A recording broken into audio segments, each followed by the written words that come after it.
Today we're doing the chalk vignette painting, and basically what we're going to use today are our ultimate paints today. So we always either use our ultimate paints or ultimate stains, so I always like to say what we're going to be using. So today's paints, and we actually have a full set of paint. I think we made that available in the kit in our bundle this week. So this week's bundle comes with the paint set.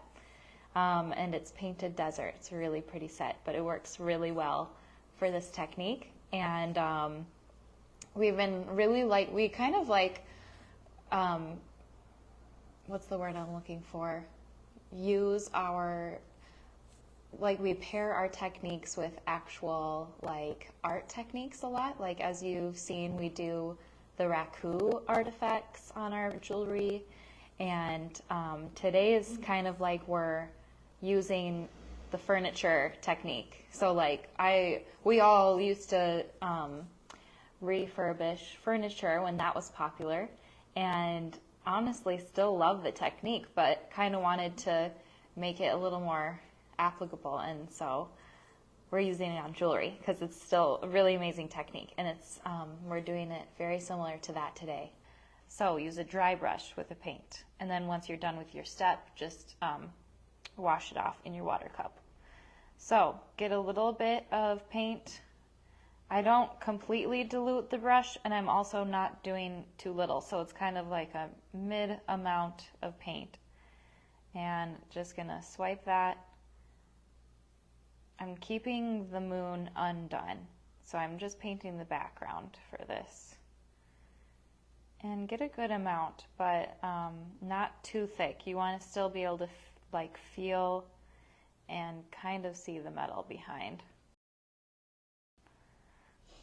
So there's a few different ways to do this, but I am just going to show you guys the most simple way.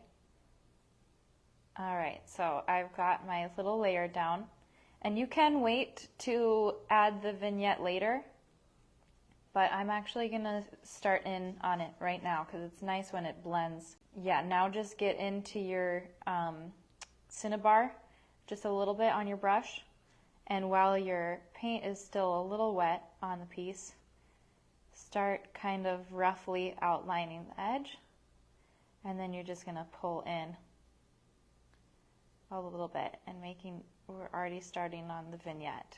So see how that's blending nice and good when you go in right away with while the paint background is still a little wet.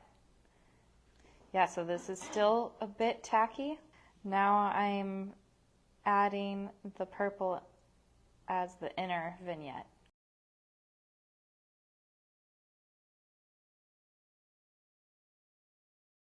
Actually, gonna go in with this smaller brush in our set too, the number 2.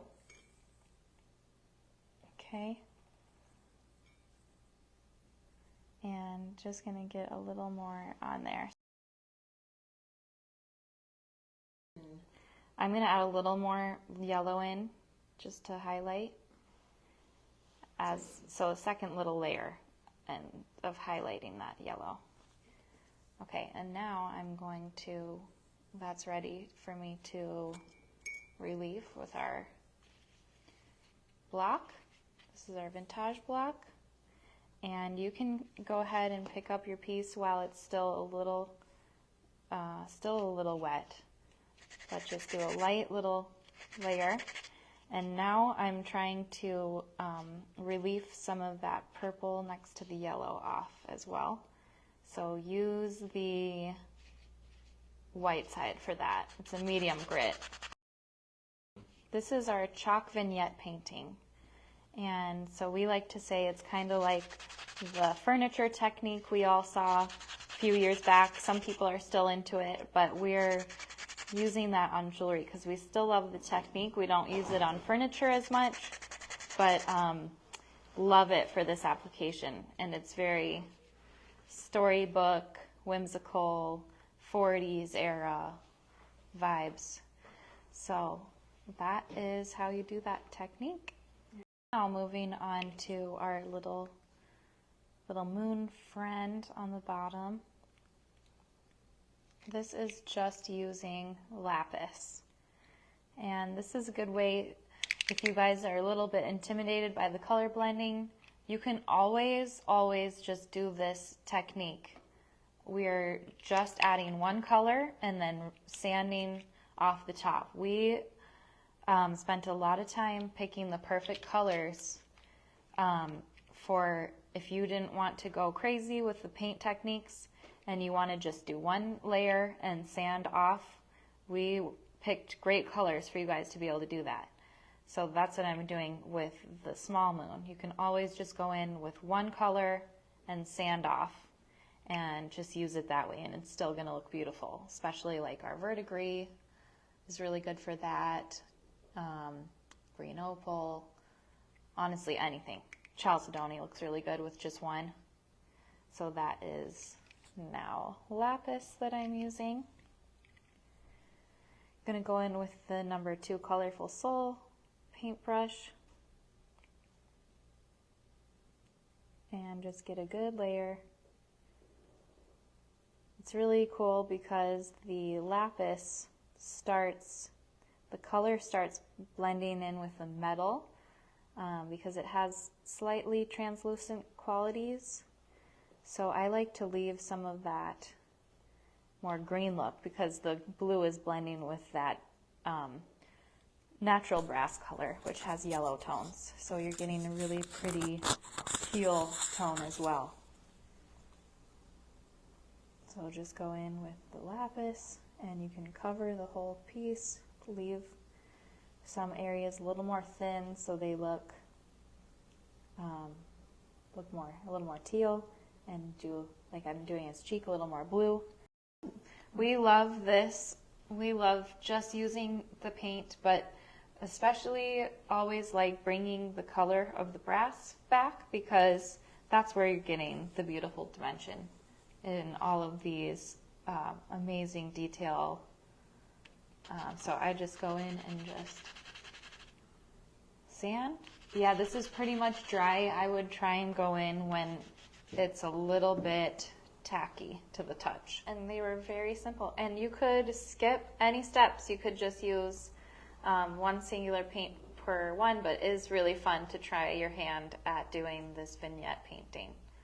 So yeah, really love those. You could separate these into 2 separate pairs of earrings too. Throw in a bead or a crystal, and they're super, super gorgeous. So I am starting out with this background. I'm using lapis and a little bit of ochre, and the ochre is going to tone down the lapis a little more into a teal color. So going to start in on our main lady, and so I like to just grab a little bit of lapis and put it here, and a little bit of ochre, and just use this as a paint palette so you can see what you're doing. So see how this is definitely too green. I'm going to add a little more lapis, and that's more the color I want, maybe a little more lapis. Just going to add it. I'm even going a little more teal than what I did on the moon, but I wanted to exaggerate the blending for you guys so you can see. Anyway, going in around the stars because I want to preserve those for the yellow color I'm making later. So I'm going just in kind of, see how she has this dress, this gossamer dress, and so I want to just pretend that you can see it behind. So I'm just imagining where the colors would be. Now I'm going to do the yellow next. So if you notice here, this yellow is a bit more, has darker tone, and so I just used what was left over of that mix. I'm going to grab some of it and pull it over here now. So just a tiny bit of the lapis, and that's kind of the more of the I want it to be a little more of a greeny, topaz-y type of yellow rather than the bright yellow. So that's about exactly what I want.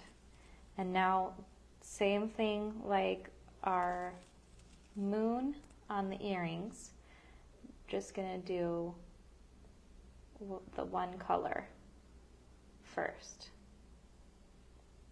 I'm not touching his features because I don't want to relief this one as much as the other. So I'm leaving his little features alone. Like, I have plenty of parts where I've gone outside of the lines on here, and the piece is very forgiving. I do wipe off, like if I've gotten, see, I pick up a bunch of paint and I don't want it, you can just wipe off and get it nice and thin on there since we're just doing detailing. But yeah, always keep your paintbrush dry and void of water. Okay, so now I'm going in with the Cinnabar. Okay, so I did her dress. Now I want to start the vignette on the moon. I've been just outlining every edge that I think, you know, would be a vignette. Like, I think I will add, I didn't on the first one, but I think it'd be cute to have a little down here. So basically thin, soft dabbing and feathering. So dabbing technique would be kind of like bouncing your paintbrush up and down, and I'm gonna go in and just get a little bit on the brush. A vignette is when there's a darker edge, basically just dark filter around the edges of a picture or a painting.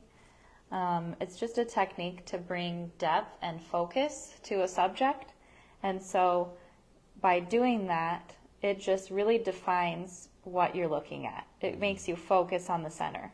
So vignette is just taking a darker color. We're using Cinnabar as our vignette today, using that darker color, and I like that. That's looking good. I want a little bit of purple by her feet. I think would be pretty. So I'm obviously doing it a bit different than the first,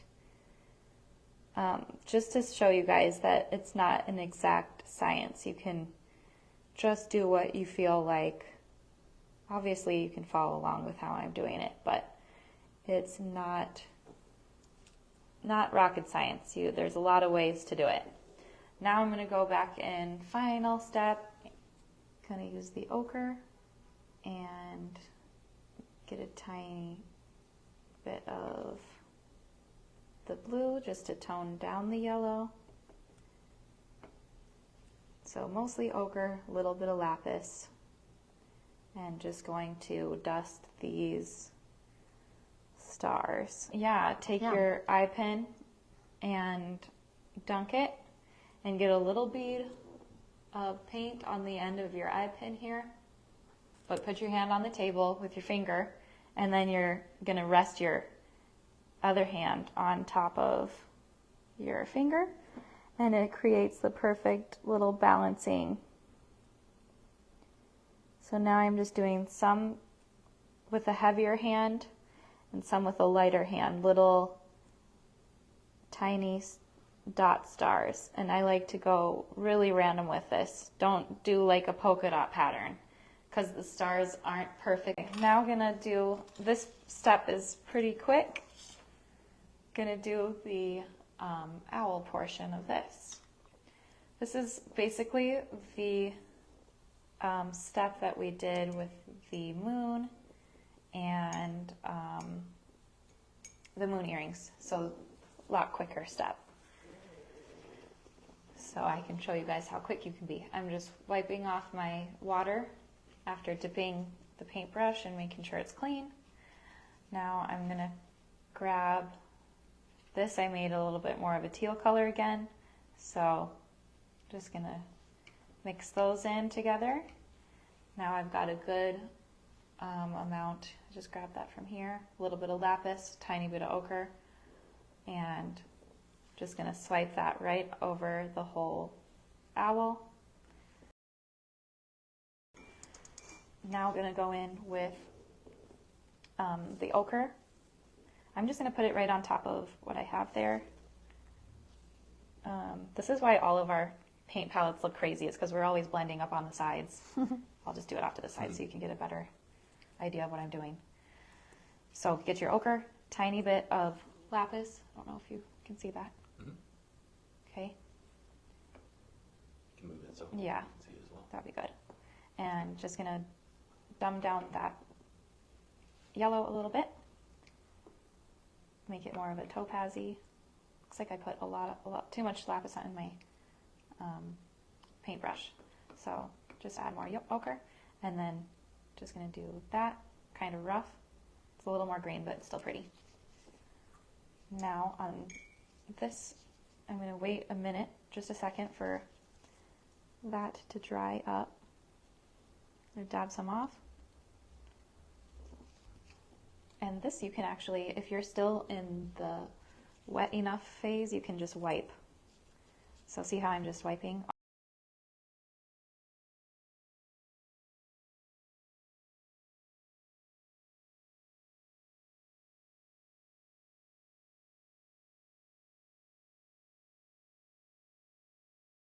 So this is Cinnabar, and this is that Vignette color that I've been using on the rest of the pendants.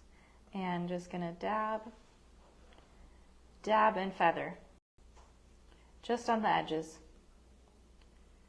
And doesn't have to be perfect, just getting a little rough, outlining, focusing look.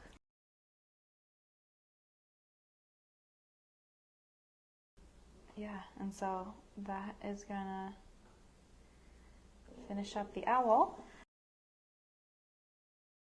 Okay, now this guy is super dry and totally ready for me to do a hole punch. So, quick tip, if you're new to jewelry making here, I always, if you want to preserve your nails, just use 2 chain nose pliers and bend it open like a key ring, your jump ring. So one side towards you and one away from you. And then just going to slip our piece and get these together. Cool. And so now just going to get my next size of jump ring. This is our etched, it's like our JR40 but the etched version. And then that is done.